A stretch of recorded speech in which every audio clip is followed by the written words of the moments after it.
Transportation. A&H Transportation, the East Bay's finest, serving the Bay Area since 2007. If you need to be picked up at the airport, it's 24/7. Taken to the airport, San Francisco, Oakland, San Jose. Whether it's wine tours, concerts, game events, medical appointments, Sonny and A&H Transportation will take care of you just as family would. Give them a call, 925-200-2824. You can check them out on the web, ah4limo.com. Email them, ah4limo at ah4limo.net. Sonny, I'll see you soon.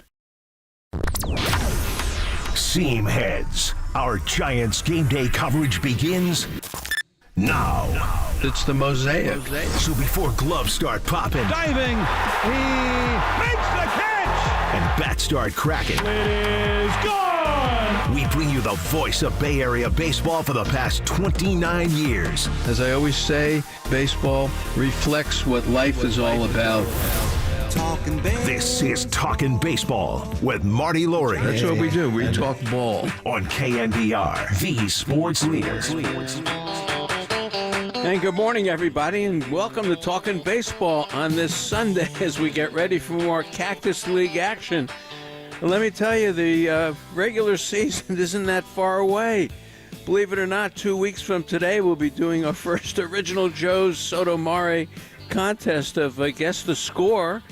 And baseball will be underway. And even this week, baseball is underway. Tuesday at 3:40 our time here. The Dodgers and Cubs are going to play in Tokyo, in Yamamoto and Imanaga in that one, and a two-game series, Sasaki and Steele the next day, so that baseball will be underway. But the Cactus League has been very friendly, very good to the Giants. The Giants are 14-5. They're number one in the Cactus League. Does it mean anything? I think it does. And the reason why is the way they're playing. And sometimes, you know, you win games very late and the kids win them and things like that. But this has been different because the Giants pitching staff really has been good, better than good for most of the spring. And we're talking about the bullpen. Brian Walker gave up a couple of runs this week. But basically, the Giants are playing good ball and they're really outplaying the other teams. They really are. So they're 14-5. It's the best record in baseball. And they have the Athletics coming in today, the former Oakland Athletics. We still like to call them that. And they'll face a lefty in Springs. We saw him the other day. He's pretty good. And Birdsong goes for the Giants today. And that fifth spot is really up for grabs as to what's going to happen. Let's see what Birdsong does today. He's had a very good spring. But Landon Roop has been the story. Now, we had Landon Roop on our YouTube show, Marty Lurie and Friends Talking Ball. Glenn Kuiper was on with me. We had Landon Roop and Sean Jelly on Thursday night. And if you want to hear it, just go to YouTube and just listen to Landon Roop. And the kid has nerve, and he's having a fabulous, fabulous spring. In fact, they sent him out to the minor league camp on yesterday, the day before yesterday, and he went 5 innings and struck out 13. And the scouts, Susan Slesser wrote about it, said that it was legit. It wasn't he was just throwing it past A-ball guys. He really had good stuff. So that fifth spot is really up for grabs with Harrison. We'll have to see what he does. And, of course, with Roop. But Birdsong gets his chance today. That dead arm period is coming. It happens every spring, so we'll see. Don't be alarmed if some of the pitchers do get knocked around. Now, the win yesterday, 6-2 over Seattle. Homers for Elliot Ramos. He's heating up a little bit. Adames got one. And the guy who's really opened up the eyes of everyone in the camp, I guess this is his first Giants camp. And I wonder if he wins the Barney Nugent Award, and that's Gerard Encarnacion. 14 RBIs. He hit another home run yesterday. And to me, when he connects, and you could put Flores in at DH or Encarnacion. I'd rather see Encarnacion right now. The Giants did make 3 errors yesterday. Webb pitched great. Rogers, Walker, as I say, gave up a couple of runs. Duvall and Rodriguez Lou Trevino is back in the mix as well. But Verlander, Roop, Ray this week.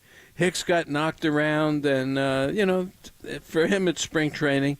He's still trying to get the feel. We can see that. Jung-Hoo Lee, a little bit of a stiff back. He didn't play, and we'll have to see how long he's out. You never like to see that in spring training, but it does happen. Our Mardi Gras at Original Joe's, April 3rd. We do it every year. It's pretty much sold out. So martylurie@yahoo.com. There may be one or two spots left, but that's it. We've got over 100 people coming to Mardi Gras on April the 3rd.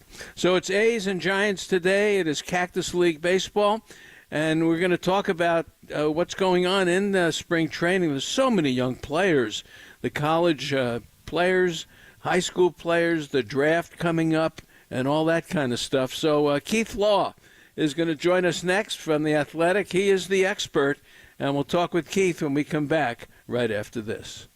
Talking baseball with Marty Lurie on KNBR 104.5 and 680, the sports leader. Gene Bagato checked in from the Tides up in Bodega Bay, and he said while the crab season hasn't produced great quantities, the crabs that have been delivered have been excellent. Down at the wharf, fresh crab is readily available for guests to enjoy, either in the restaurant or in the fish market to take home, along with all of the other varieties of seafood delicacies. And across the highway up at the inn, large, comfortable rooms are readily available at winter rates for those who want to get away but don't want to deal with 8 hours driving up to Tahoe. So if you're looking to get away for the day or a weekend, remember the Tides Wharf and the Inn at the Tides in beautiful Bodega Bay.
Hey, it's Marty, and I'm here to tell you that it's time to discover the islands, River Islands, that is.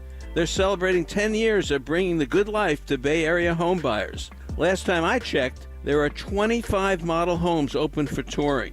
They range from 3 to 7, yes, I said 7 bedrooms, and up to 4,500 square feet. Homes are priced, as usual, from the $600,000s to just over $1 million.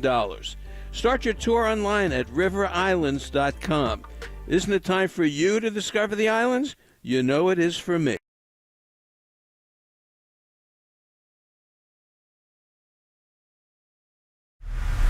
Giants fans, there's no better way to set the game day table than talking baseball with Marty Lurie. Marty keeps rolling on KNBR, the sports leader.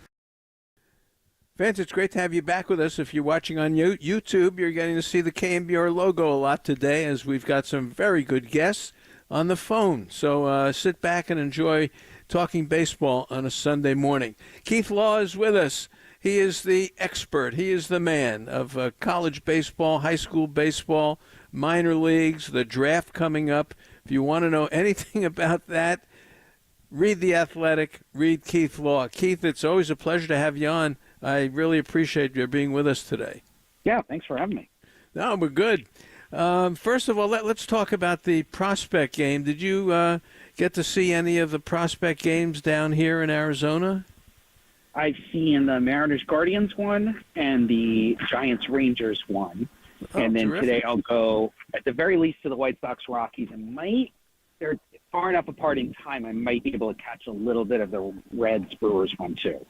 Oh, fabulous. What did you think of the Giants game yesterday with the Rangers? They came back and tied at 5-5. Got Kind a of a big hit sloppy- at the end. Yeah, kind of a sloppy game all around. There was a lot of velocity, though. I thought that was kind of the big story, both sides. Ton of guys throwing super hard. It was funny, Carson Wisnot started for the Giants. His fastball was 91-94, and that was the worst fastball of the game by velocity, not by quality. But everybody else was at least 92 and up, and there were a bunch of guys who were up in the upper 90s who came later in the game. What did you think of Tibbs, who was the Giants' first-round pick last year out of Florida State? Yeah, I was actually – so I'd never seen him. But for folks who don't know, he was one of the few players drafted high last year who struggled in his pro debut. So, I was a little bit concerned, certainly. And he looked great yesterday. His swing was really good. He ran much better than I expected. He had a couple of hard-hit balls. The approach looked pretty good. Yeah, I know it's just spring training. I'm not getting too excited here. But he's facing good pitching. And that's one of the values of a look-like breakout scheme. You know that at the very least he's going to be facing good pitching prospects and good velocity or guys with good secondary stuff. And he looked good against them. So, yeah, I was very pleased to see that. Well, the Giants have got to hit on a first-round pick. That's been one of the problems for them. The first-round picks have not come through. Unfortunately, you didn't get to see Eldridge yesterday. He's got a little bit of a wrist injury that's had him out for a couple of weeks, probably another week or two before he sees action. Yeah, that was very disappointing. I was certainly hoping to see him. Each side had a major guy, one of their top prospects out. He was out. He's supposed to be back in a couple of days. He took some swings off the tee yesterday. And then one of the Rangers' top prospects, Alejandro Rosario, probably would have started this game. But he showed up at camp and almost immediately it turned out he had to have Tommy John surgery, so he's out for the year. Keith Law with us, of course, writes for The Athletic. Keith, I get a lot of calls on the show and texts and things like that about the third baseman the Giants got in the Soler trade, Ceballos, and I think he got a big hit yesterday to dead center field. What do you think of him? Yeah, he's not a prospect. He's really not very good. The hit to center field was a routine fly ball that was misplayed by the center fielder, and because he didn't touch it, it was ruled a double. But yeah, Ceballos, not a good body, not a good swing, not a lot of bat speed there. He can take a walk, and apparently he can play defense, but I don't think there's anything there at all. Okay. All right. Good to have you on to explain that. What do you think of the Giants' farm system in general? I know you've been on top of that for the last couple of years as they've slid backwards, and we like to think it's getting a little better. I think there's a lot of untapped potential, I would say. I think there are a lot of guys in the system who haven't played up to their capabilities, haven't played up to their tools, and I am hopeful that now that there's been a change in regime, Zach Manassian's, I think, got a little more autonomy or authority to make some changes, especially in terms of some of the player development stuff. They won't be moving guys up as quickly. We saw a lot of that under the previous regime, guys getting, I think, promoted too fast, promoted at levels they weren't ready for. I'm also hopeful that you'll start to see some more development on the pitching side where they've had, Hayden Birdsong's an exception, but I think they've had more guys, again, sort of fail to live up to the potential. A lot of what I do is say, here's what the guy could be. Here's what I think he will be, but here's what I think he could be if things go well or if the team does certain things. And the Giants haven't had a lot of that second category of guys who've really exceeded what they will be and gotten to what they could be. And that's, I'm honestly think you can't compete in that division like that. You've got the juggernaut Dodgers. You've got a very, very well-run team with the Diamondbacks. And We'll see how much longer they go. But the Padres, if everything goes right and they're healthy, they're extremely competitive too. It's a tough division, and the Giants' best path to long-term success is going to be to get a lot of those prospects to be what they could be instead of just what they're most likely to be. Boy, Keith Law with us. Keith, I'm looking around baseball and I'm seeing teenagers getting promoted. Teenagers all of a sudden being written about. The Padres have a couple of them. Is that the new trend now? And I think of the Giants and what they've done in the international draft, and they're very excited about a couple of their players. Is this where we're going, that the teenagers, the 20-year-old or the 21-year-old, after he's been in the organization for a couple of years, all of a sudden is in the big leagues? I think you're seeing those guys pop up more certainly in full season ball, because there's no short season anymore, right? You go to the complex, the Arizona Complex League or the Florida Complex League, and once you're essentially good enough to graduate from there, the only place to send you is to low A, which for the Giants is the California League.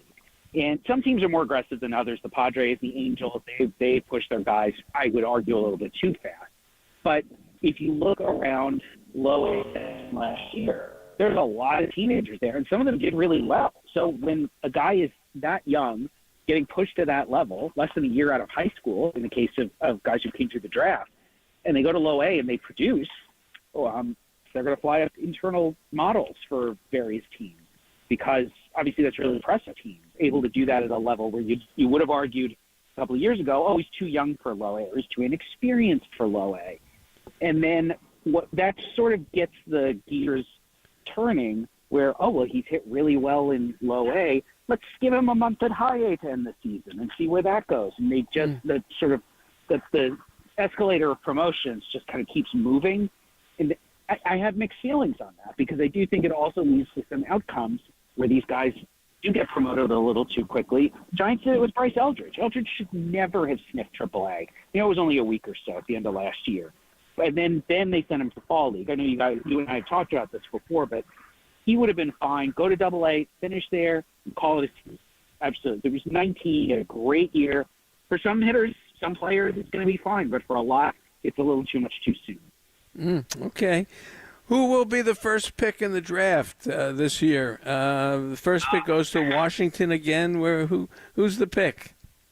That's a $10 million question. The true answer is there is no standout. There's no guy this year who's clearly a 1-1 candidate. Now, the fact that I put a pitcher there should tell you something. None of the hitters in this draft, and it's a very college-heavy draft, have come out strongly enough to seize that top spot. By this point last year, Charlie Condon, who ended up winning the Golden Spikes and went 3rd overall, and Travis Bazzana, who did go 1st overall, were off to tremendous starts. And we were talking about those guys as 1-1 candidates.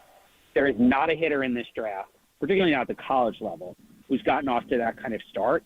And we're a month in. By this point, somebody should have emerged, which makes me wonder what the Nationals are going to do. Are they just going to take a guy they kind of like, maybe try to shave $2-3 million off of his bonus so they can overspend later? Because it does not feel like a great year to have the 1st overall pick. All right, Giants go 13th this year. All right, we'll see. Hey, Keith, I love having you on, and we'll do this again as we get closer to the draft. But you're on top of this stuff, and you do a great job, so I appreciate you taking the time this morning. My pleasure. All right, that is Keith Law of The Athletic. More coming up. Bruce Jenkins next. We'll talk some ball with him right after this. Talking baseball with Marty Lurie on KNBR 104.5 and 680, the sports leader. Everyone likes a party, but everyone loves a party at Original Joe's. With 3 private dining rooms, it's the perfect spot to hold your next big event. From christenings to corporate gatherings, we'll make your next party San Francisco special. Original Joe's, see you at the counter.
Fans, it's great to have Grant Power back with us. He is the president and CEO of Nations.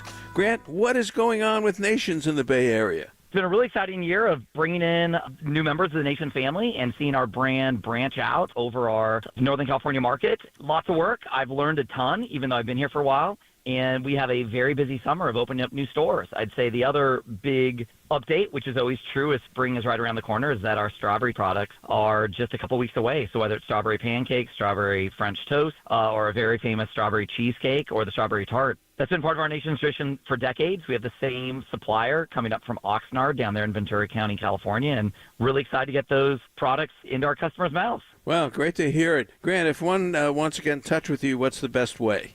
Give me a call on my cell phone, 510-612-0036, area code 510-612-0036.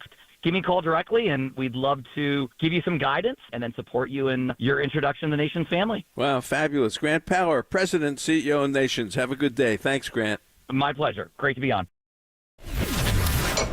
Look through the window of the original Joe's on North Beach and you'll see two guys at the counter talking ball. Time for you to listen in to their conversation. Marty Laurie and the SF Chronicles' Bruce Jenkins are looking through the window of baseball. Sponsored by Original Joe's of North Beach and Westlake on KNBR 104.5 and 680, the sports leader.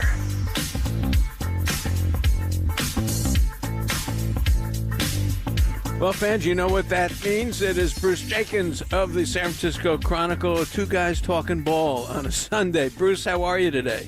Good, Marty. How are you doing? I'm doing well, and not as well as the Giants, I'll tell you that.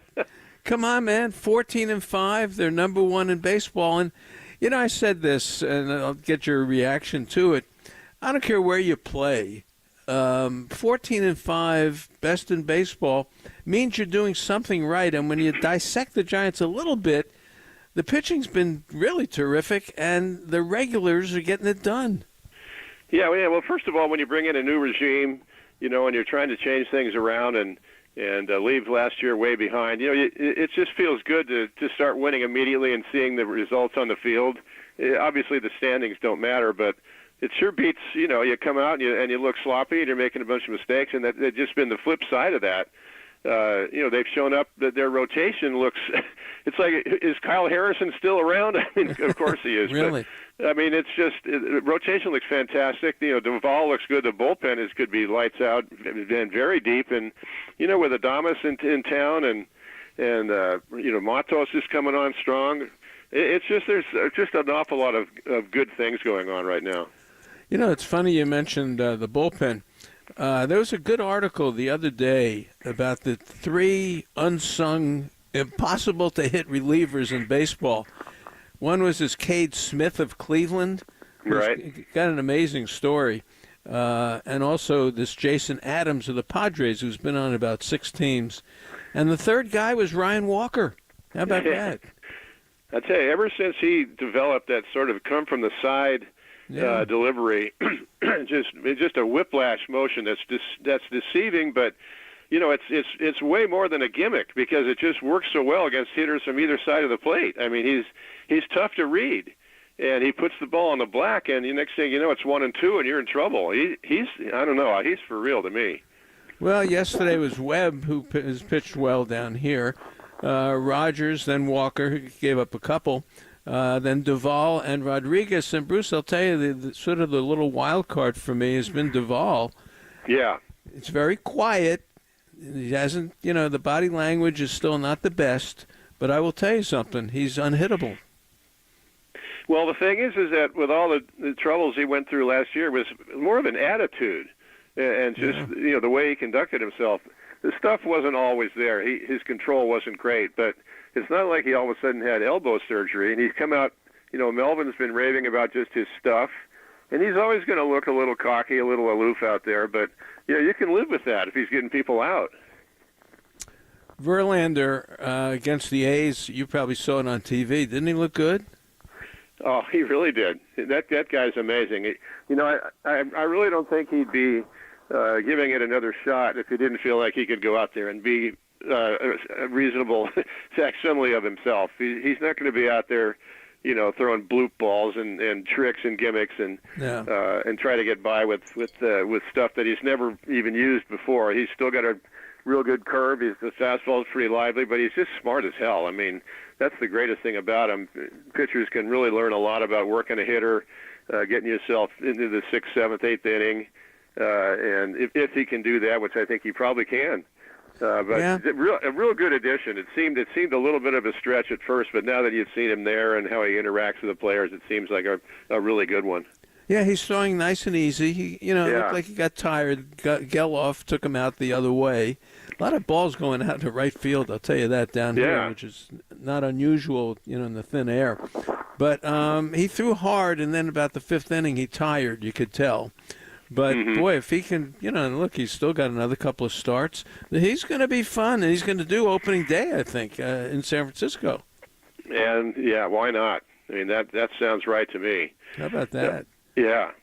That's, and I'm sure Logan Webb is fine with that. Logan Webb really respects Verlander. It's not like they're going to throw Keaton Winn out there. Not that there's anything wrong with Keaton Winn, but, when you talk about their pitching and what are you going to do with these guys, what are you going to do with Roop and Birdsong? I mean, these guys they look like they're ready to get right into the rotation. I mean, I'd really hate to see either one of them go down, although maybe in Birdsong's case, that'd probably be the best thing for him to be in a rotation in Sacramento or whatever. But the point is, they're in a position where they can survive a couple of, little arm issues here and there, and they can immediately call up a young guy who just couldn't be more ready. And I think Keaton Winn is in there, too. Well, I'll tell you one thing. Keaton Winn, last year had the job as a 5th starter. Then he got hurt, and now he's sort of fighting back to get his spot again. But for me, and I've changed my opinion on this, Bruce, Roop, I think Roop is the 5th starter. And we had him on the YouTube show, Marty Lurie and Friends Talking Ball, Thursday night, and he said he wants to be a starter. He'll do whatever they want, coming out of the bullpen, whatever they want. But he wants to be a starting pitcher, and then will tell us, I'm sure he saw him in the minor league camp Saturday. He faced Colorado's 8 players, struck out 13 of 15. Yeah, so I think he's in there. I think he's the 5th starter. Well, a really nasty breaking pitch is that's what it is. It's nasty. That plays. You can tell. It's not really a matter of who he's facing. If you really look at it, or you're out in the bullpen, and combine that with his approach, he's a competitor, and he believes he's like Eldridge. He really believes he's going to be a big time player, and why not? I mean, I'd love to see him start in the rotation. All right. Greg Papa is listening to our show, and he says, make sure I say hello to Bruce. So you get the great Greg Papa. How are you, Greg? You get that from Pop. All right. Robbie Ray, very quietly down here. No one's talking about him. He's with no walks, 17 strikeouts. Well, I thought last year when he was at his best, he looked pretty unhittable. Now he's got this changeup that he's working on. He goes, this is a great pitch for me. And needless to say, I mean, he throws so many fastballs, and there's not a lot of change of pace. He just lets it rip. But if he can come in with that's a huge weapon for him. And this is another guy. I just love his stance out there just before he throws a pitch. He's like, you're going to have to deal with me right now, and it's going to be rough, And the great thing is, I mean, if Harrison does come through, and I think he's definitely going to get a look. To have 2 good lefties in your rotation, that's just that's invaluable. You look at some of the lefty hitters you're going to face in the league, and it's pretty. You don't even go any farther than the Dodgers. It's pretty obvious, what a weapon that is. Well, we got ball this week, 3:10 local time here, and I think we're on the same time with you. Yamamoto and Imanaga from Tokyo, Dodgers Cubs. And then the next day, Sasaki and Steele, a terrific lefty. Again, they should show the movie, the 3:10 the Yuma, before the game. Yeah, the Dodgers go to Japan with 3, legendary, for different reasons, Japanese pitchers. I mean, for heaven's sake, that's to say the least, that's unprecedented, and Ohtani's like, he's like a different thing. He's like the whole, in a way, he's like a bigger three times the biggest story as anything else that's going on there. But Yamamoto was really good last year when he was healthy. He was really good, including the postseason. And Sasaki is just, who knows? He's going to be Skeens. He's one of these guys with his stuff is so good, you can't imagine him being any kind of a failure. So 2 games this week, so we actually get action. Oh, absolutely. Bring it on. Otani, he hits a home run. You see that in the second at bat there? And that was a big deal. Yeah, it's a big deal. But Mookie Betts is sick. He's got the flu. It sounds like he may not play in the series. Yeah, he sounded like he was kind of worried about it. It was more than the normal, but we figure he'll get through that. But it's a shame. But the Dodgers are what they're doing with their Japanese talent is so overriding that you don't even if you wouldn't really miss Betts. Well, he's not playing today or whatever, or he's not playing tomorrow. It doesn't even matter. Obviously, it's going to matter later on, but you have to figure that by opening day he's going to be right. I don't know if you saw the guy for the Mariners, Cintje, Cintje. Yeah, lefty. Senja, I guess it's pronounced. Is that it? Okay. Well, it looks like corn, but you explain it what he does. It's pretty amazing. Well, he throws with both arms. Yes. They showed clips of him. He throws 90 plus right-handed, high 90s, and he throws low 90s left-handed. And he looks completely comfortable either way. They showed him against. I guess it wasn't like he's facing the Yankees, but the point is this guy. He throws really convincingly well from both sides. And they're going to see how well he can move through the system. The last guy was Pat Venditti. Venditti was moved through. He was up and down, but I mean the only real problem is his glove. Is his glove going to work either way? But I'm sure he's got that figured out. But interesting thing there, the Mariners. Their fans are so frustrated. The management hasn't really done much, and Jerry DiPoto talks a good game, but nothing that really happens. And not that this guy is going to be there opening day, I don't think, but to see him come up in the mid-season could be kind of cool. It's funny. There's a funny story about the Angels. Of course, they're struggling. We love Ron Washington, the manager. They brought a magician in. I don't know if you saw the story. They brought a magician into the clubhouse who was fabulous. It was like he did stuff. It's a great story. It's on MLB, I think, .com. Yeah.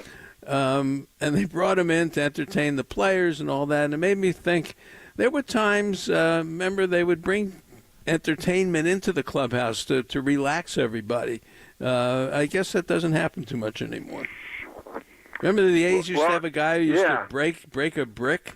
And, Donnie Moore was that. Yeah.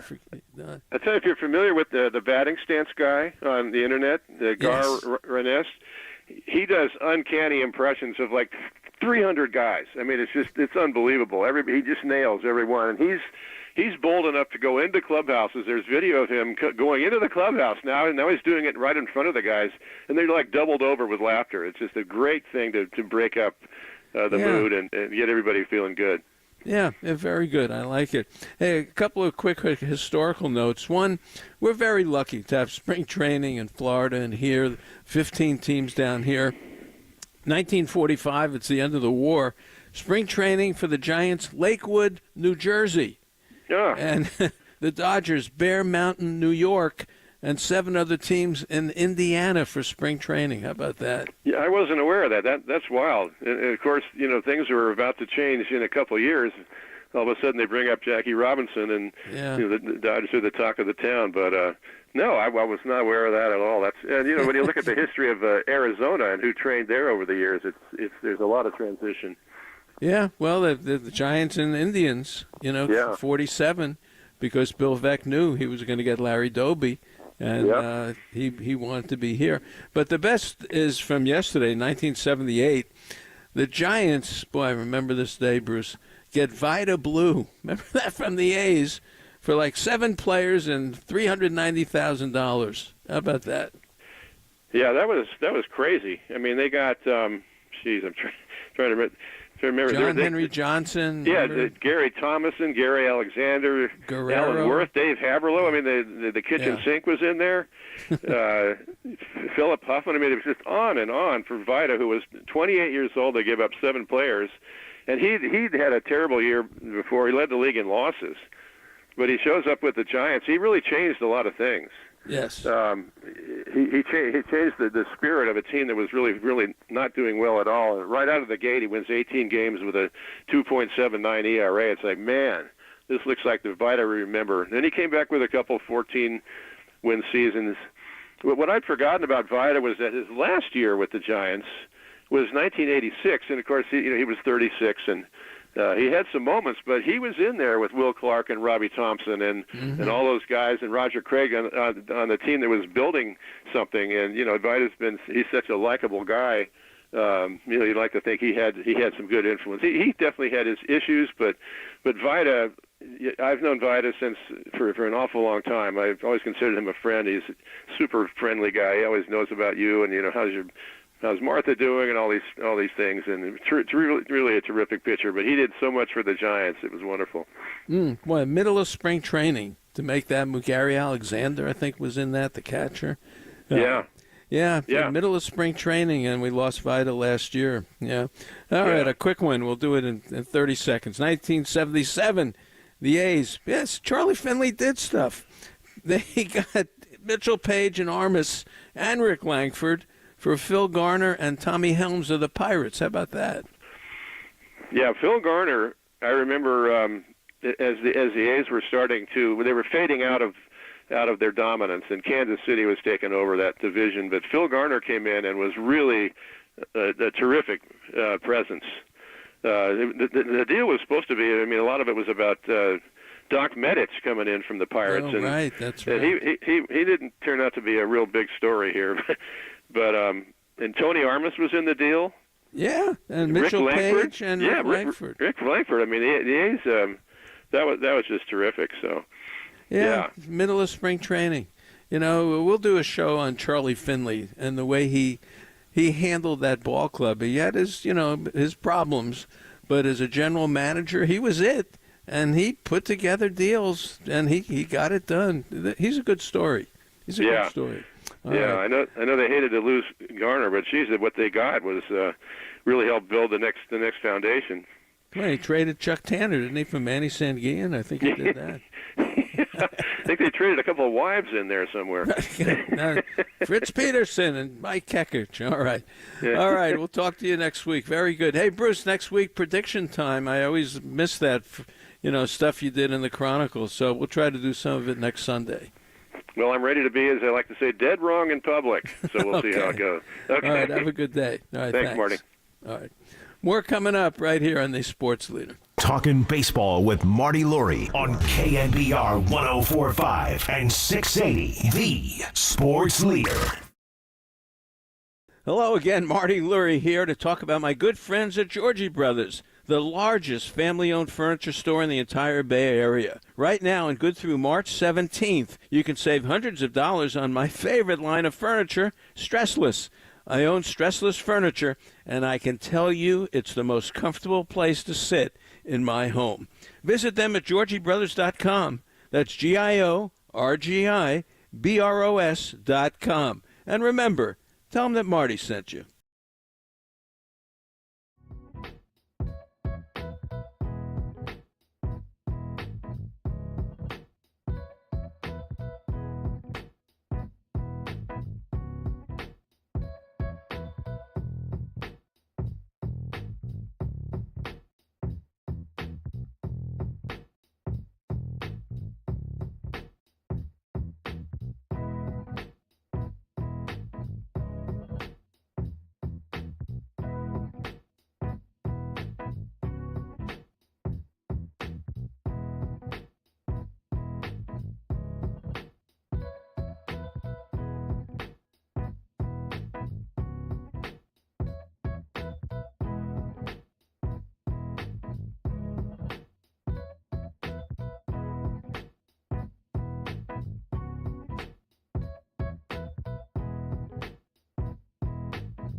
Fans, when I came up for FanFest, I had a great time, and the reason why, I stayed at the most unique hotel in San Francisco, and that is the Hotel Via, located directly across the street from Oracle Park. It's just a walk from the Via Hotel right into the ballpark. I loved it. It's family-owned and operated. It was the first hotel built in the fastest-growing area of San Francisco. And, of course, we're talking about Mission Bay in the South Beach neighborhood. It's got premier private event space. The rooftop at the Via Hotel is a great place to have a meeting, an event, and just a beautiful view of the ballpark in downtown San Francisco. It's at the intersection of sports, entertainment, and technology. For more information, visit hotelviasf.com or call 415-200-4977. Or you can email them at info@hotelviasf.com. Staying at the Hotel Via is an experience you don't want to miss. Time now to go to Sunday school with the professor. Hey, Professor, take it easy, will you? Giants coach Ron Wotus with Marty Laurie. Oh, I didn't know you wanted to get involved with the discussion, Mr. Helper. On your home of Giants baseball. Good answer. I like the way you think. KNBR 104.5 and 680, the sports leader. Brought to you by River Islands, one of the country's top-selling master plan communities just across the Altamont in Lathrop. Where else can you live on a lake next door to a park or walking distance to your kid's new school? With 10 new neighborhoods, River Islands is the one place you can't afford to miss. Well, fans, you know that introduction is my favorite on these Sunday mornings where we bring in the professor, and that is Ron Wotus. Whoa, how are you this morning? Marty, I'm doing great. You know, the rain and the cold has left us. It's supposed to be up in the mid-70s today, and it looks like the weather's going to be great. So it's nice to get back to our normal spring weather. Well, you know, it's great that you said that because you remind me, I wanted to talk about River Islands before we talk a little baseball this morning. And, you know, Colleen always sends me these little tidbits. Well, they've installed the first several miles of what will ultimately become a 16-mile trail system encircling River Island. So if you live there, listen to this, and allowing bicyclists, walkers, moms with strollers to traverse the entire community without ever crossing a street. Then they've got pedestrian bridges installed around the whole route. How about that? We hadn't heard that before. You know, and I absolutely love that. I mean, I love to walk. You know, I didn't write a book like Boach, but I used to walk all the major league cities. And they already have so much to do there with the kayaking for exercise. But I think moms with strollers and little kids, nobody wants to be on the street today walking. I mean, it can be dangerous. So, and, you know, the thing I love, too, is you're never crossing, a traffic throughway, and they have bridges across all the waterways, so it's scenic as well. I think that's fantastic. 16 miles, Marty. I don't know if we'd be able to finish, would we? No. 2 miles. That's it. We're looking for a sandwich after that. Oh, good, but that's good. All right. You had a good day yesterday over at the minor league camp. It's one I look forward to hearing about. In the old days, we miss them. Of course, we don't have Willie Mays and McCovey and Cepeda. They'd come down and talk to the minor leaguers, but Pablo was there. Jeremy Affelt, and Joe Panik, and they talked to the minor leaguers yesterday. Well, what was that like? Well, it was great. It's great that, first of all, I mean, Sean Dunston is here, too, working here in the minor leagues. Yeah, I didn't get a chance to tell you that, so he's been here for the last week.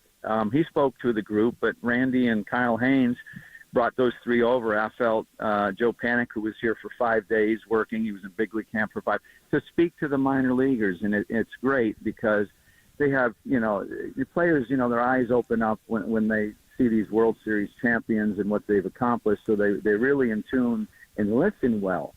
So I thought their messages were great. Affelt spoke to the pitchers mostly, and his biggest message was control the controllables. He said it took him about 8 years before he realized that, but you can't worry about how come I'm not pitching today, how come I'm pitching in the early innings, why'd they take this pitch away from me, why do they add another pitch? You know, trust your coaches and control what you can control, and you know, that keeps them mentally in a good place, and I thought that was a fantastic message. Yeah, that's a good one, especially, well, he lived it.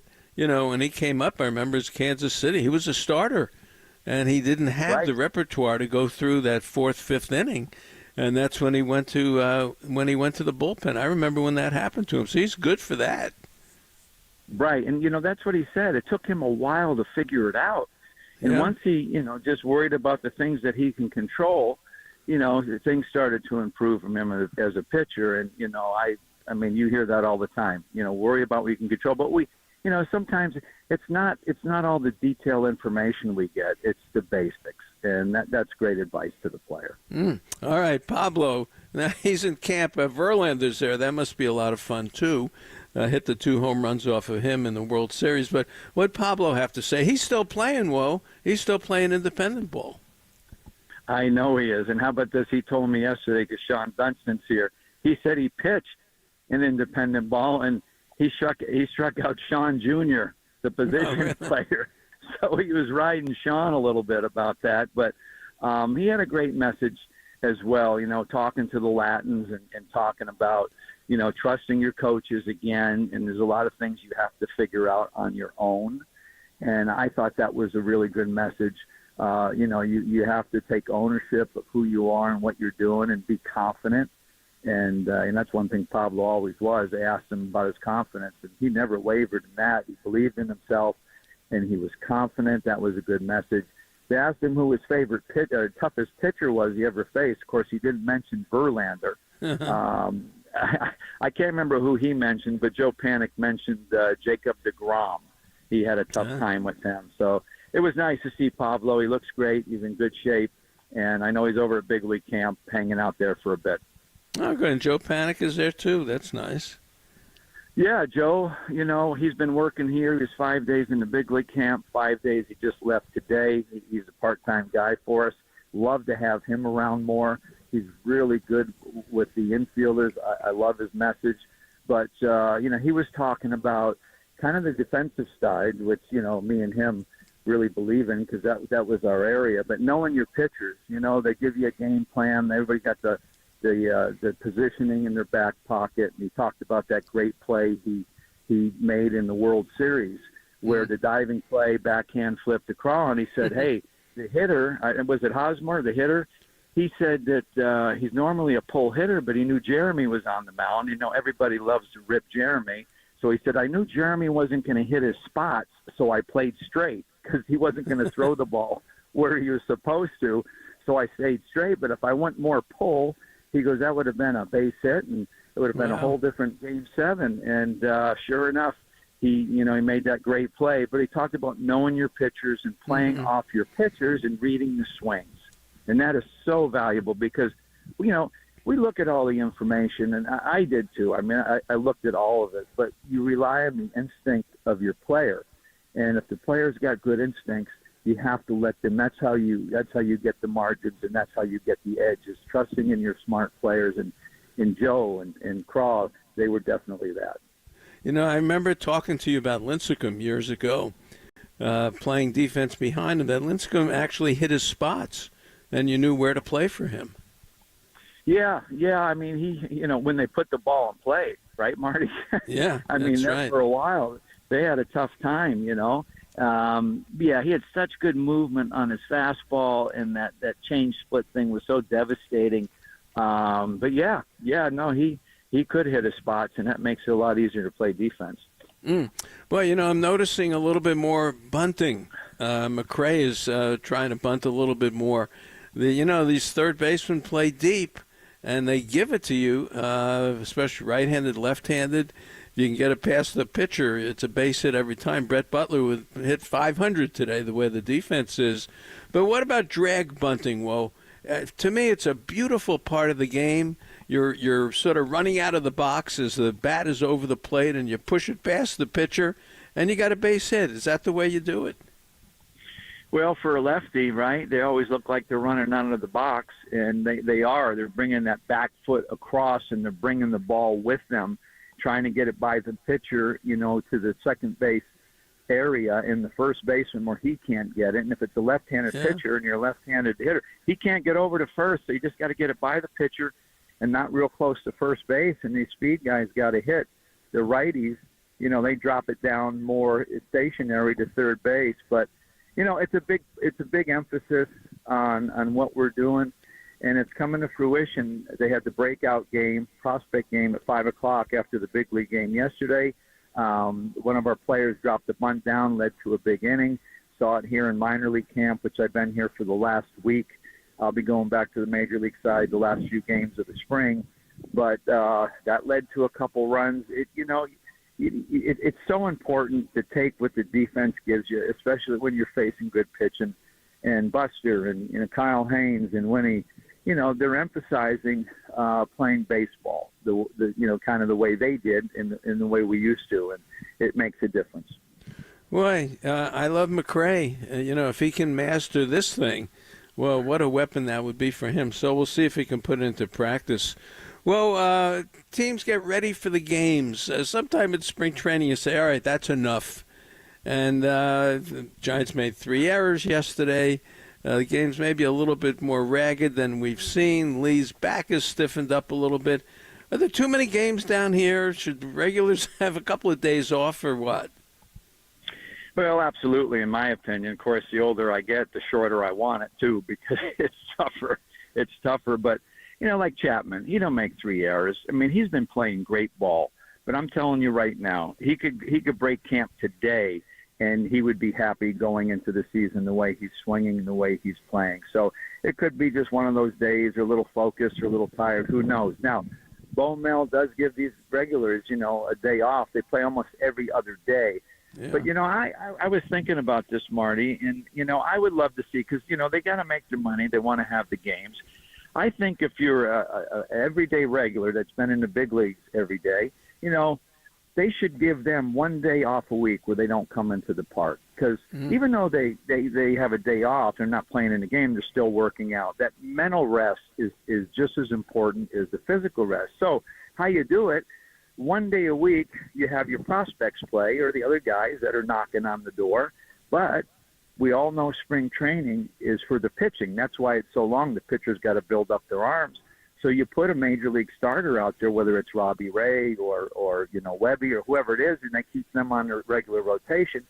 Now you get your regulars, at least 4 more days off where they can just rest, clear their mind. And I'm sure they would love it and say that would be a great benefit to them. So if Major League Baseball could institute something like that, the fans will still be happy. They're seeing a major league pitcher, they're seeing the prospects, and these guys get to be rested and not overworked in the spring. All right, that's a good one. Look, you've been around long enough. You know what works. I like that. Boy, you mentioned the pitchers. Pitchers have been terrific, and we had Landon Roop on the show Thursday night on the YouTube show, Marty Lurie and Friends Talking Ball, with Sean Jelly. They were very entertaining. But, whoa, this Landon Roop, man, he's tough. When he looks out on the mound, this is a guy who's a hunter. He's in the deer blind and whatever you call it. He confronted a bear, and he's pitching the heck out of the ball. He struck out 13 of 15 at the minor league camp. It takes a special look in your eye to be a great pitcher, doesn't it? Yeah, I think that's a big part of it. I mean, not everyone has it, but, a lot of the good ones do. I was at the game here that he came over to the minor league side, and, I felt sorry for the Rocky guys. He was pitching in an A-ball game, and he went through that lineup like a hot knife through butter. Those guys couldn't wait for him to get out of the game, with that big curveball, and he's throwing a slider now, pounding the strike zone. And I think that's one thing JP and Garvin Alston have really pounded into the head of the pitchers, is getting ahead, not walking people, giving free passes. And it's really looking good. I mean, even Birdsong, who can be a little shaky with his command, deep counts. I don't believe he's walked a guy this spring. He's throwing the ball extremely well. So we got a lot of guys. It's going to be fun to watch the last few days and the decisions that we make. Well, it takes my point is the nerve, that look. You got to be tough. Yep. You know what I mean? There's a word to describe it. Yeah, the look in the eye. I mean, shoot, you hear how many managers you go to the mound and you look in the guy's eyes and, are you okay? And, whatever the response is, you could tell when a guy's faking and he says, yeah, but he's not convicted. Or, if you go up there and ask Bum or Matt Cain or, Ryan Vogelsong, I mean, to your point, these guys had the look in their eye. They don't want out of there. And, I think being confident and assertive is a big part of this. Felipe believed in that. He wanted as an assertive player. And, I look around, and when you have people that are passive and aren't that confident, a lot of them don't get the most out of their ability. So I think it's a great attribute to have. Yeah. No, absolutely. Ryan Walker's another one. We don't talk enough about him. He's one of the top relievers in baseball now. And again, he's got that look. He's a tough guy on the mound. He's got that nerve and, that word to describe him. Yeah, he's almost like Fear of the Beard, right? Brian Wilson, right? He goes out there and he never looks frazzled. He's in control of everything, throwing 96, and then that big breaking ball that he throws, they call it a sweeper. I mean, it breaks. To use an analytical term, it's definitely an outlier, Marty. It's an outlier. It really breaks, and a lot of right-handed hitters and even lefties, they don't see the ball with that much break on it, and it's a very unique pitch for him. Boy, this he's got chutzpah, I'll tell you that. Yeah, he does. He definitely has chutzpah, Marty. That's a good word. I wish I would have came up with that. Well, it is. It's that chutzpah, that nerve, and I like it in Roop, and I like it in Walker. So, as we break camp here pretty soon, who stood out to you? Give me a couple of names in the minor league camp. The fans always like to hear that. Yeah, well, the one guy, infielder, who I spend a lot of time with is, listen to this name. He's 19 years old. It's his first year in the States. He was in the Dominican for a couple of years. His name is Johnny Level. Now, how about that? Johnny Level. I think he's related to Johnny Salami, Sean Dunstan's buddy he grew up with in Brooklyn. But he really has chutzpah, Marty. This kid has the look in his eye. He swings the pole, very instinctive, and he's really been standing out, with the infielders.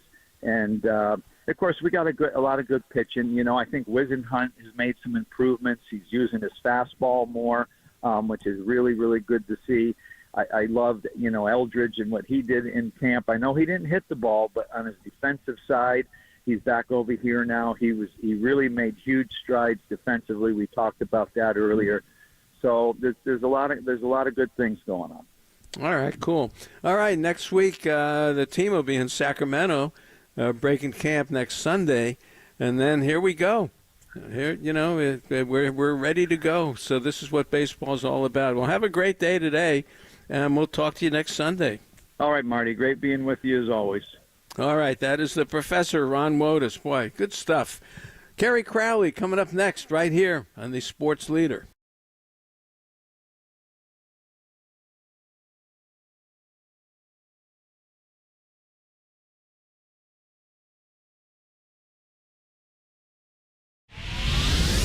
Seam heads, start cracking those peanuts and spitting those seeds, because gloves are soon to be popping. He makes a headlong dive and makes the catch.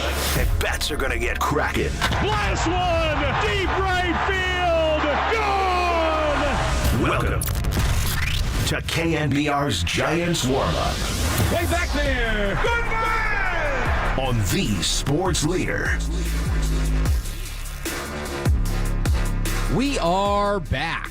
What's going on, folks? Kerry Crowley hanging out with you, getting you set for Giants baseball from the desert. It's the Giants against the A's this afternoon at Scottsdale Stadium. First pitch, 1:05, our Giants warm-up. We'll take you through over the next hour before the Giants pregame show, abbreviated version, and then you'll have the opportunity to hear Hayden Birdsong on the mound. Big opportunity for the young right-hander as he's climbing toward a roster spot right now. Birdsong 1-0, 1.29 ERA on the spring, 10 strikeouts. He'll face off against the left-hander Jeffrey Springs for the A's today. Springs 1-1, 3.38 ERA, 10 strikeouts on the spring for him. As we start to break down the Giants roster, some of the biggest storylines headed into opening day, which is just around the corner. Thursday, March 27th, the Giants will head in to Cincinnati and take on Terry Francona. Yes, Terry Francona back in the game, future Hall of Famer, managing the Cincinnati Reds this year. The Giants, well, their roster mostly set. We'll get into some of the outfield competition, the bullpen competition, and some of the jostling for position for some of the backup jobs as well. But before we do so this afternoon, we will take you right through the Giants lineup presented by manager Bob Melvin. It's Elliot Ramos leading things off. He's the designated hitter, and it would not shock me if Ramos was the DH in the leadoff spot against left-handers this season. We'll touch on that in a few minutes. Ramos, 261 average, 824 OPS on the spring. Remember, he was out with the oblique injury earlier in the spring, and Giants happy to have him recover back in the lineup. Batting second today, it's the shortstop, Willie Adames, 364 average, 1.008 OPS on the spring. He's been as good as advertised after signing that 7-year, $182 million franchise record contract way back in the month of December. Batting third today, it's the first baseman, Wilmer Flores, who you will see consistently against left-handed starters this spring. Matt Chapman, the cleanup man, he's off to the hottest start of any Giants player. If the season started today, Matt Chapman would have absolutely no complaints. 4 home runs, a .462 average, and a .1486 OPS on the spring. In left field today, you'll see Gerard Encarnacion. Giants want to give him some defensive tests, and good spot to do so. Scottsdale Stadium with that vast, expansive left center field. Maybe give Encarnacion the opportunity to run after some fly balls. In center field, it's Luis Matos. He'll hit 6 today. Matos having a tremendous spring, just as he did a season ago, but this year the odds of being on the roster on opening day significantly higher for Matos. In the 7th spot in the order, it's the starting catcher, Patrick Bailey. And remember, Bailey didn't work a whole lot with Hayden Birdsong last year. Birdsong mostly threw to Kirk Casale. That could change this year as the Giants want to get 2 of their young key players on the same page. Mike Yastrzemski will hit 8th today, get some good work in against the left-handed pitchers. The Giants will count on him in right field.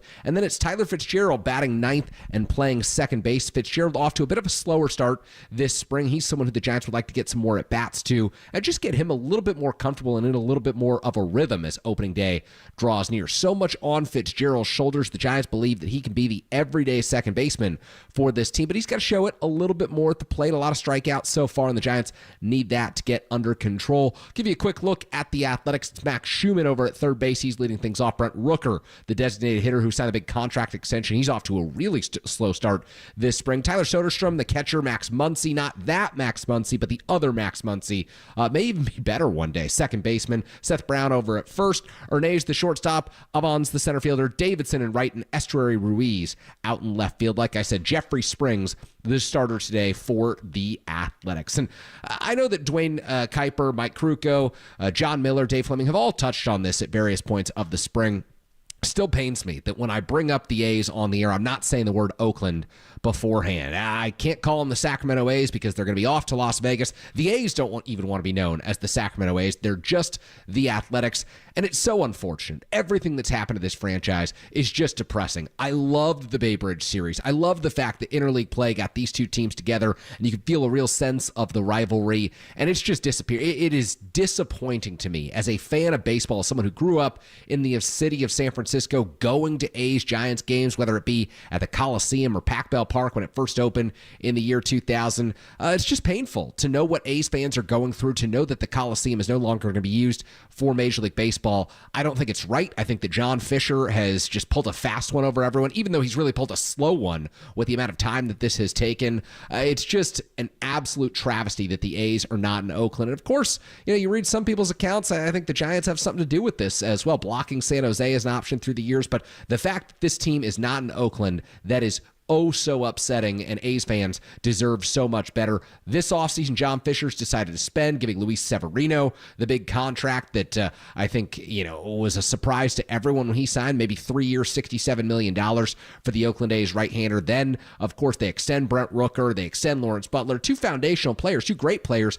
But think about all the guys who come through the organization of the last 2 decades in Oakland and never got the contracts, the extensions, the security to stay in Oakland they frankly deserved. And now all of a sudden, with Las Vegas seemingly on the horizon in the next 3, 4, 5 years, however long it takes for the A's deciding to spend, John Fisher deciding to spend, locking up Rooker, locking up Butler, and giving Severino the security at the front end of that rotation. So without that, Let's move on to the San Francisco Giants and talk a little bit about the lineup makeup from Bob Melvin today. I think it's interesting that you're seeing Elliot Ramos in the DH spot and leading off against a left-hander today, because Ramos last year was just sensational against lefties. I mean, he was an all-star. He had a great season from just about every account. But if you look at the numbers, he did the vast majority of his damage against southpaws. And he was someone who ultimately, came up to the Giants roster, made a massive impact during the first half of the season, pretty much as soon as he came up in early May.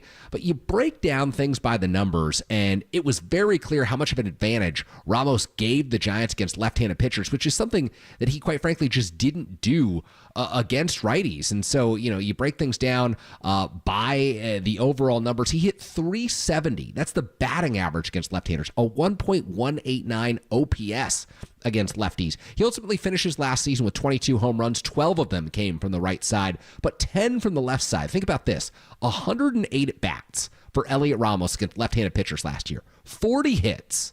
20 of those hits went for extra bases, 9 doubles, a triple, 10 home runs. Also throw in 13 walks compared to just 29 strikeouts. He struck out a lot more from the right side than he against right-handers than he did against left-handers, as he struck out 106 times and 367 at-bats against right-handed pitchers. He just did phenomenal damage for the Giants, made them so much more lethal against lefties. And you start to think about the top of the order today against left-handed pitchers and what you will see from the Giants this season.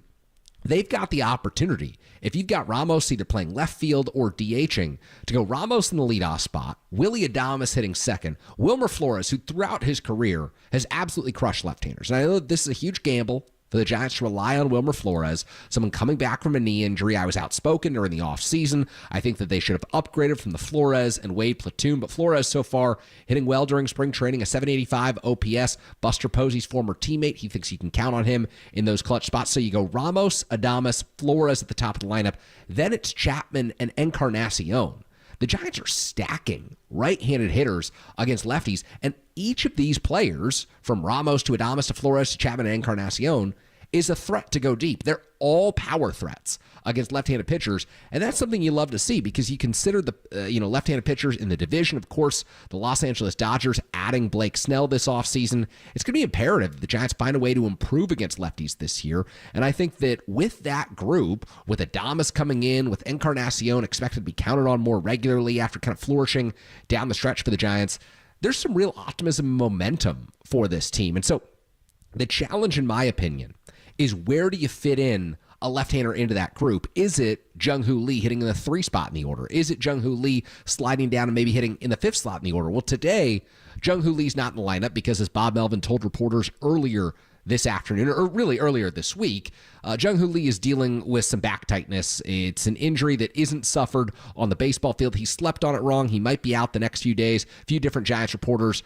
telling us that on social media, and so Jung-Hoo Lee not in the lineup. But if Jung-Hoo Lee is able to be league average, let's say, a 260, 270 average, and maybe a 715 OPS against left-handed pitchers, and you're able to get his speed in the lineup, maybe in the 3rd slot, maybe in the 5th spot in the order against left-handed pitchers, the Giants are going to be a menace against lefties this year. And Springs, the lefty who faces them today, will have a tough challenge. But really, it's about making things difficult for the lefties in the division, whether it's the Arizona Diamondbacks, whether it's the Colorado Rockies, the San Diego Padres, and Los Angeles Dodgers. The division games are where you really see your team separate. And the Giants over the last few seasons have not done well enough within their own division. I know we've got this balanced schedule now, and you're playing teams in your own division 12 or 13 times as opposed to the 18 times that you used to play them back when MLB had an unbalanced schedule and interleague play was really just for about 6 weeks out of the season. But I think that the group that they've put together can do a lot more damage against left-handers.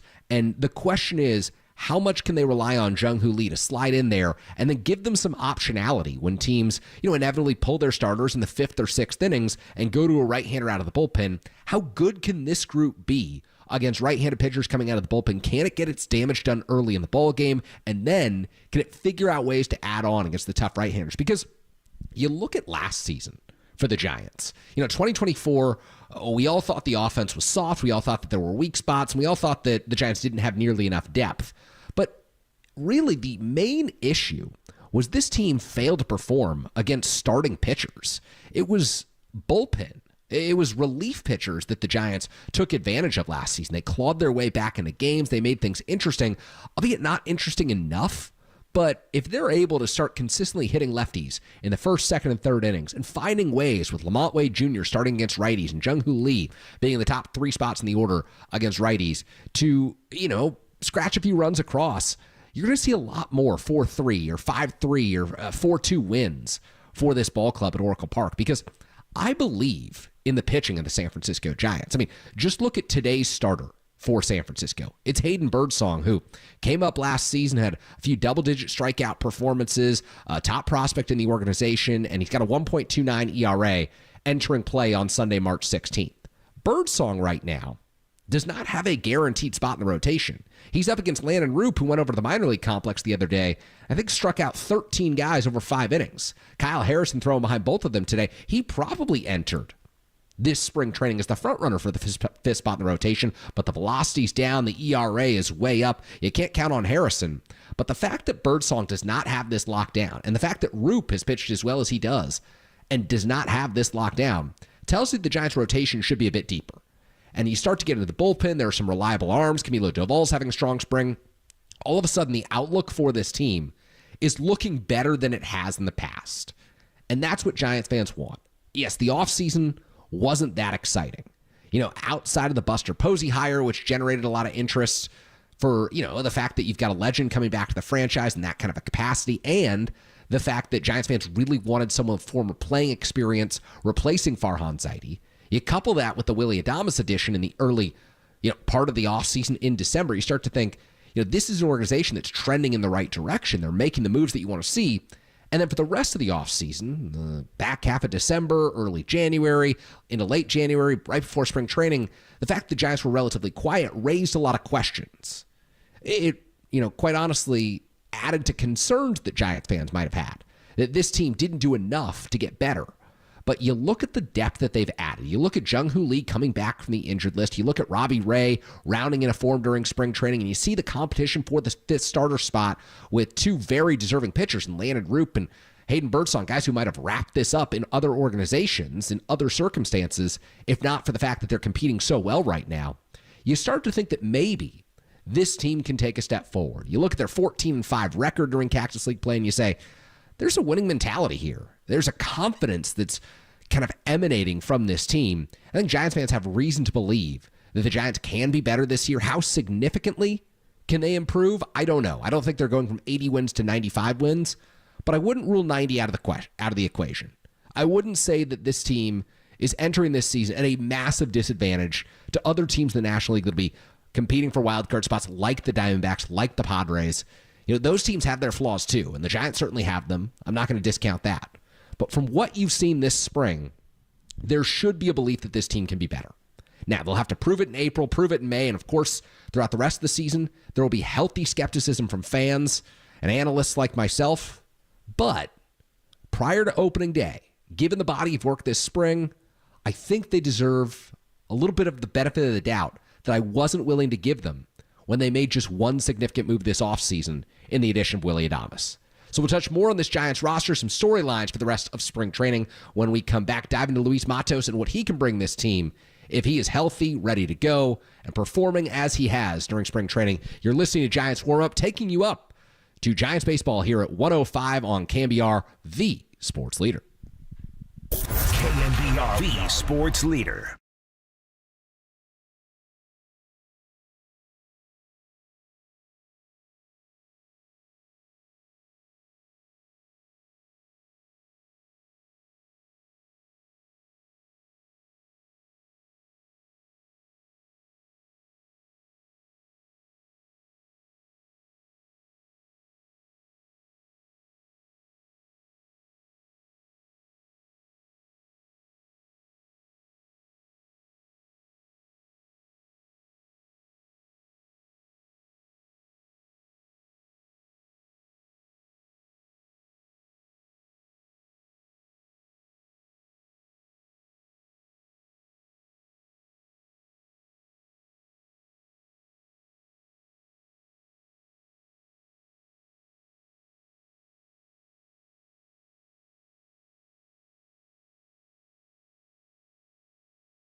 2-1 pitch, swing, and a high fly ball to right, deep, going way back there. Canzone at the wall. He looks up. Adios, pelota. A 2-run, wind-blown home run to right into the porch out there, and it's 5-2 Giants. Off the bat, I thought from here that it was just a high fly ball, and I'm thinking, well, that's a good job. You're going to get the runner home on that one. And it just never came down. No, just kept on going and going. And we've said many times, that is the hot spot, especially when the wind's blowing like it is. It's almost time for hot dogs, peanuts, cold beers, and orange and black baseball. Our Giants warm-up rolls on the sports leader. That highlight you just heard, one of the 2 home runs off the bat of Willy Adames this spring. The Giants spent $182 million over the next 7 seasons to bring in Adames in free agency to patch up the big hole at shortstop that existed throughout last season after Brandon Crawford, of course, was not re-signed following 2023.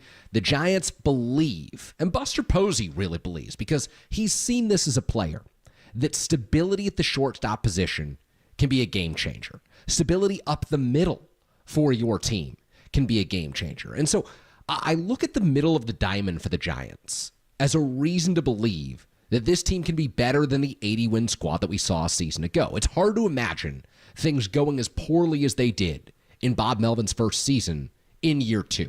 There's a lot more confidence emanating from this team. I think there's a lot of reason to believe the Giants players who maybe didn't produce as well as expected last season will fare much better this year. You know, you look at the middle of the diamond, shortstop's not a question. Willy Adames drove in 112 runs for the Milwaukee Brewers last year. Right now he's healthy. The swing looks good. The glove looks solid. The Giants believe that he will be worth this deal in spades, both on the field and in the clubhouse. They believe that they've got their shortstop of the future. In center field, Jung-Hoo Lee's out for the next few days with this back injury that, of course, occurred while he was sleeping, according to Giants reporters. That's what Bob Melvin told them earlier this week and reiterated that today. So Jung-Hoo Lee not in the lineup today against the Oakland A's, but so far this spring hitting .300. He's got 2 home runs, 2 doubles, 9 hits, and 30 at-bats, and a .967 OPS. We all saw early last season, in the month of April, that he could patrol center field and do so fairly well. The adjustment to the major leagues defensively looked relatively easy for Jung-Hoo Lee. The question is, can the bat give you more than you saw at the beginning of last season? Can the bat turn soft contact into hard contact, singles into doubles, and maybe a few more fly balls that get out of the ballpark? I go back to the series the Giants played the month of April against the Boston Red Sox last year, where Jung-Hoo Lee maybe had 2 hits all series, but he was squaring balls up, he was hitting the ball to the gap, and it just seems as if the Red Sox were positioned extremely well against Lee. I have the belief that this month of April will go much better for him. As long as he's healthy, as long as he's ready to go, I think that you will see a version of Lee that the Giants anticipated when they gave him that 6-year, $113 million contract during the Farhan Zaidi era. I think that center field, much like shortstop, will be different for the Giants this season because it will be stabilized. And when you've got a stabilized middle of the diamond, you feel a lot better about yourself. Now, there are other questions in the middle of the diamond for the Giants. Namely, can Patrick Bailey, the catcher, pick up where he left off defensively? I don't think that's much of a question. But can he take a couple of steps forward offensively? I think that's a legitimate concern. So far this spring, the Giants haven't seen the best version of Bailey at the plate. And when you've seen the best version of Bailey at the plate, be it 2023 or 2024, it's typically been the months of May and months of June when he's been in a rhythm and he hasn't worn down from fatigue. He hasn't gotten tired. He hasn't developed some of the bad habits that we've seen in August and September in each of the last 2 seasons. Bailey doesn't look like he's at his best right now, but of course, spring training isn't everything. I think that as a catcher, before the A-B strike system, comes into effect, he will still provide the Giants with extreme value on the defensive side of the ball. I think that pitchers love throwing to Patrick Bailey. Hayden Birdsong will have the opportunity to do so today at 1:05 first pitch out at Scottsdale Stadium, and you will see a version of him behind the plate that leads you to believe the Giants have the best defensive catcher in baseball. Offensively, the OPS has got to be above 650. It doesn't feel like a huge ask, but for Bailey, it might be. I don't think when he was drafted out of North Carolina State as a switch hitter, the Giants ever really saw him developing into a plus hitter. I think they saw, maybe a 230 average and 20 home run power, but I don't think they ever saw Bailey as the 13th overall pick in the 2020 draft becoming a true force behind the plate. He's probably destined to be a 7, 8, or 9 hitter throughout his career. But if he can be a really great 7 hitter, that takes you to the next level. Because the value that he provides defensively is so important to this team. And if he gives you those 15 to 20 home runs offensively, if he shows up in the clutch, as he has during his Giants career, he's a tough out when he wants to be. He's a tough out against certain pitchers. That will solidify the middle of the diamond. Now, the interesting component to the Giants' middle of the diamond conversation right now, as you inch closer to opening day on March 27th, is Tyler Fitzgerald and where he fits into this equation right now. Because Fitzgerald's been anointed as the everyday second baseman by Buster Posey, by Bob Melvin. When they signed Willy Adames, there was a certain segment of Giants fans that felt, disappointed because they wanted to see a homegrown guy get the opportunity to pick up where he left off at shortstop in the months of July and August last year, where he went on the home run binge, was stealing bases, was a productive leadoff guy, but you could really stick him anywhere in the order with the speed and power combination that he had. And Giants fans wanted to see this over the course of 162 games, and some of them wanted to see it at the shortstop position. But Buster saw Willy Adames come available. He understood what Adames could mean to a club because the Giants were close to the Milwaukee Brewers. Zach Manasseh, of course, had worked in that organization, still has contacts in that organization. And the general manager that Bob Melvin and Buster Posey are working with had a ton of confidence that this guy Adames could be great for this team. And so the belief was, hey, you let Tyro Estrada go. He's signing with the Colorado Rockies. Giants didn't tender him a deal. And you see what Fitzgerald can do. And if Fitzgerald doesn't work out, well, you've got some depth behind him. Casey Schmidt is someone the Giants would like to test at second base. Brett Wisely is someone where if Tyler Fitzgerald needed a platoon partner, and that wouldn't be a good sign for the Giants, but if he did need a platoon partner, Brett Wisely could maybe be your 9 hitter and provide you with a little bit of production at second base. It's not what the Giants had envisioned for the position, but Brett Wisely could be a part of the equation if needed. Now, the deep sleeper option here, and we've seen him during camp, he's impressed during camp, is Christian Koss. He, so far in camp, has 10 hits and 29 at-bats, 3 doubles, 1 home run. He can play third base, shortstop, second base, a career minor leaguer who I think is on the verge of a major league breakthrough. Colorado Rockies 12th round draft pick way back in 2019, 27 years old, has never really demonstrated at the minor league level for a consistent period of time that he can be an above average offensive player. But somehow coming into spring training, he's really impressed Giants coaches. He's really shown that he can pick it at 3 different positions. And so Christian Koss has kind of forced his way into the conversation, not for an opening day roster spot, probably not as someone who would contribute in the month of April, but say you get down the line and it's June or July and you've got a struggling Fitzgerald and Schmidt isn't quite giving you what you need and Wisely still just Wisely where, it's minimal pop and you're probably not going to have him hit against left-handed pitching.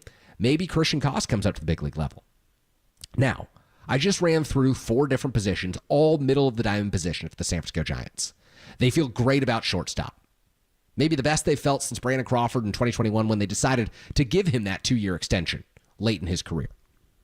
They feel tremendous about center field, believing that Jung-Hoo Lee is off to a great and sustainable start during spring training. And they feel optimistic at catcher, that Patrick Bailey and the value that he provides defensively will supersede any offensive troubles, and that the bat can get better this year, that they will see a different version of Bailey at the plate. But it does highlight the question marks that exist at second base, because Fitzgerald hasn't exactly hit the cover off the baseball this spring. 7 hits and 29 at-bats, 2 runs driven in, but perhaps most concerningly, 14 strikeouts. In 29 at-bats, that's more than a 50% strikeout rate right now for Fitzgerald, and that was the one thing the Giants felt he really needed to do, was cut down on the Ks. And you look at some of the other contenders right now. Casey Schmidt, he's had 10 more at-bats than Tyler Fitzgerald, who started the spring off slow because of some back issues. Casey Schmidt, 12 for 39 and just 9 strikeouts. And granted, you've only seen 1 walk. Schmidt never been known as the most patient hitter in the world, but you have seen some pop, 7 extra base hits. He's someone who the Giants might want to take a look at. And that question as to when you take a look at him could be answered earlier in the season. I do wonder how long they will give Tyler Fitzgerald a round into form if his April and May include as many strikeouts as his month of March. You can't wait around if you're the San Francisco Giants because you have to act with a sense of urgency when you're playing in a division with the Los Angeles Dodgers, when the Padres and the Diamondbacks at least have comparable talent, if not better talent, than you on your 26-man roster. So while the Giants talked a big game this offseason, and while they're very excited about Tyler Fitzgerald, and I share in that excitement in many ways, I think that as a base runner, he can change the game and give the organization a dynamic that it's lacked for the last 2 decades. The question is, how frequently can you count on Fitzgerald to be on base? And so I don't put a ton of stock in spring training stats or spring training struggles, particularly for guys who got off to slow starts because of injuries, and that is Fitzgerald's case. But I would put stock in the fact that the Giants have depth options at this position. This isn't like shortstop, where there's no question that Willy Adames, if healthy, will play 150-plus games, where there's no question in center field that if healthy, Jung-Hoo Lee will play 140-plus games. They entered this season, they entered this spring, quite frankly, preaching a level of confidence in Tyler Fitzgerald, but with the vast majority of their backup infielders probably penciled in as, hey, second base is the one spot that we can really count on this guy. Second base might be the area where you want to get Casey Schmidt and Brett Wisely and Christian Koss some reps, because there are questions, and Fitzgerald doesn't have a 160-game track record of sustained success at the major league level. So I look at second base as maybe the one position the Giants have right now where they could say, you know what, 30, 40 games into the season, we might have to reevaluate our plans.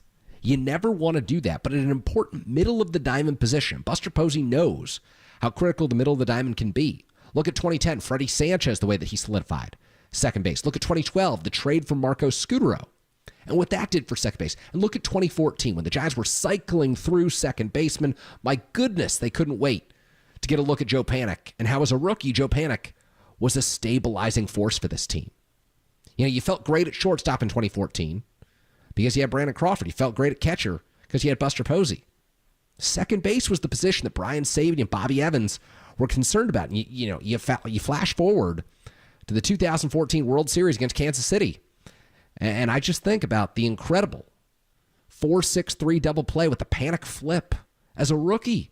He was making that play on the big stage, and of course, the ruling at first base was safe. The Giants get that overruled, and that is one of the iconic plays in postseason franchise history. The 4-6-3 Panik flip. Second base, while often overlooked, and in today's day and age, maybe you've got your 8 or 9 hitter penciled in as your second baseman. I think a Buster Posey-led organization, and I think a team that plays its games at Oracle Park, understanding that there are going to be lower scoring games than there are elsewhere, you need to have that position buttoned up. And I think that Fitzgerald can be the solution. I hope that he is the solution. Because when you've got speed on the bases, as Fitzgerald brings better than a Schmidt or a Wisely or a Koss, that's ideal for the Giants. But I also think that if things don't go Fitzgerald's way the first 30, 40, 45 games, the Giants have given themselves throughout the spring options. And those options in Schmidt and Koss and Wisely have all stated their case. It's not as if no one's stepping up in their opportunities. All 3 of those guys have impressed the Giants staff. Now, the other part of the Giants roster equation that I think is very interesting is you've got Elliot Ramos penciled in left. You've got Jung-Hoo Lee set to go in center. Gerard Encarnacion is your 4th outfielder, DH type. You probably don't want him playing defense all that much, although the Giants are going to test him out there today against the Oakland A's. Excuse me. Again, I said Oakland. Started off the show saying I would try my best not to do it, but it's just an old habit, and quite frankly, I still want to call them the Oakland A's. But you look at the other outfield spot on this roster. Mike Yastrzemski will be the starting outfielder in right field on opening day, regardless of who the Cincinnati Reds throw at them. Hunter Green, as long as he stays healthy, he's that guy for Cincinnati. But beyond that, is Yastrzemski the best option in right field for the Giants? Because with the spring that Luis Matos has had, I think he's starting to make the case that he could very well be one of the Giants' 3 best outfielders this year. And I think that, you look back at spring training last year, and he was off to a hot start, and the Giants, He was 22 years old at the time. They were concerned. They didn't know. How much could you count on him? Well, the changes that he made down in winter ball and the work that he's put in with Pat Burrell and this Giants hitting coaching staff throughout spring training have led me to believe that Matos can be one of the 3 best outfielders for this team. 16 hits leads the Giants during spring training. 44 at bats. They've given him every opportunity to prove himself. A 364 average, a 923 OPS. Luis Matos looks closer to the version of the National League Player of the Week that we saw for 1 week last year than he does the guy who chases every pitch outside the strike zone, the guy who can't help himself and swings wildly that we saw in most of the other weeks that he was at the major league level. If they get the version of Matos, or 60 to 70% of the version of Matos that we know that he can be at the peak of his powers, it is going to be hard to argue that Mike Yastrzemski should be starting every day against right-handed pitching. I think that there could come a point in time this year where the 23-year-old Matos overtakes Yastrzemski and the Giants go away from a platoon, which is kind of the plan out there, have Yaz start against righties and Matos start against lefties, and move more towards a situation where Matos is just taking those at-bats. I think that is, quite honestly, the dream scenario for the Giants, because while Yastrzemski plays outstanding defense, and he is a master of the right field wall at Oracle Park, which is very difficult to master, if Matos can give them more offensively and prove more defensively. Remember, this is someone who came through the Giants farm system as a center fielder, but hasn't proved adequate at any of the 3 outfield positions at the major league level. But he did make that outstanding catch in Maryvale the other day against the Milwaukee Brewers. If he can prove that he can take down right field at Oracle Park, and he can be 60 to 70% of the player that he was when he won National League Player of the Week, he can be a great major league outfielder. He can be a solution for you. He can be a 500 at-bat guy. And remember, we're talking about someone who's 23 years old. It is so young, so early in Matos' career to say he's just a platoon bat. Too soon to say he can't play any of the 3 outfield positions adequately. We haven't seen him enough out there to know what he truly can do. And so if he's able to carry over this form through the first 30, 40 games of the season when he's in a platoon role, because that's the way that things will start. No matter how good of a spring he has, no matter how poor of a spring Yastrzemski has, the Giants will still give Yaz those at-bats come the regular season against right-handed pitchers. But if Matos produces, expect him to be closing games in right field, expect him to start picking up more starts in right field. The Giants have to feel great about what they've seen from this young outfielder, and they have to believe that that glimmer of potential that they saw last year, that can be harnessed into more consistency this year. So, Giants and the A's coming your way at the top of the hour from Scottsdale Stadium. Still crushes me not to be able to say the Oakland A's, but your San Francisco Giants coming your way. Some quick notes. Last night, the Giants had their prospect breakout game against the Texas Rangers. You didn't see Bryce Eldridge because he was out with the wrist injury that he's dealing with right now. It's not considered serious or severe, but Eldridge did tell reporters that he thinks the Giants farm system is underrated, and you saw some very impressive performances last night. Carson Wisenhunt, namely, threw 3 innings of 2-run ball. Only one of those runs was earned last night. The changeup is fantastic. 4 strikeouts for Wisenhunt. Carson Seymour in relief as well through a scoreless inning. You saw Joe Whitman, left-hander, who could move quickly through Giants farm system this season. And Liam Simon through the final inning, coming off of Tommy John surgery. Simon, a very hard-throwing pitcher in this Giants organization. James Tibbs III, the first-round draft pick of the San Francisco Giants in 2024. He played right field last night, had a single and an RBI for this ball club. He's going to be a big name to watch for your San Francisco Giants throughout the course of this 2025 season in the minor leagues. This afternoon, out from Scottsdale Stadium, it's Hayden Birdsong, the right-hander, trying to win that 5th spot in the rotation up against Jeffrey Springs, the lefty, for the Athletics. Birdsong, 1-0, 1.29 ERA, 10 strikeouts. You will also see Kyle Harrison on the bump behind Birdsong today. Landon Roop, of course, the other competitor for that 5th spot in the Giants rotation. They'll start things off on opening day with Logan Webb just around the corner on Thursday, March 27th. Then you've got Justin Verlander, Robbie Ray, Jordan Hicks, and then it's anyone's guess, but a great competition between Birdsong and Roop right now, and maybe even Harrison can find his way back into this thing. I'm Kerry Crowley. The show is Giants Warm-Up. Coming up next year, abbreviated Giants pregame show. I have Giants baseball on KNBR 104.5 680, the sports leader.